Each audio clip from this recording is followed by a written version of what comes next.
Kasabay sa pagunita ng Jubilee Year 2025, libo-libong turista ang bumibisita sa makasaysayang stone churches at pilgrim sites sa Leyte. Ang naturang aktibidad nakatutulong naman sa ekonomiya ng probinsya. May balitang pambansa si Alet Reyes ng PIA Eastern Visayas.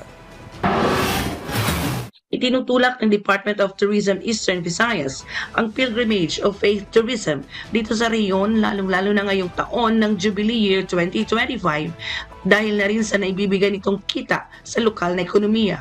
Sa Baybay City sa probinsya ng Leyte, kung saan matatagpuan ang ilang mga stone churches at pilgrim sites na ipinatayo pa sa panahon ng mga Kastila, ay dinadagsa ng mga turista taon-taon mula sa iba't ibang bahagi ng bansa.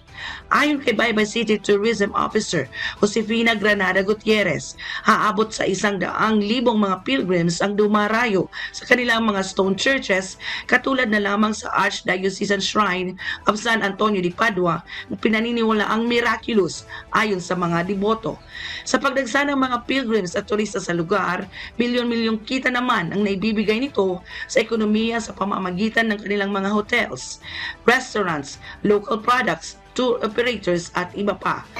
It draws a lot of pilgrims in our city. So, and I like pilgrim kasi walang seasonality pattern, di ba? Pag masaya ka, malungkot ka, lahat pinapasok sa simbahan. Hinikayat naman ng simbahan ng mga Katoliko na mag-pilgrimage sa taong ito ng Jubilee Year para sa karagdagang plenary indulgence. Mula sa Philippine Information Agency Eastern Visayas, Alet Reyes, Balitang Pambansa.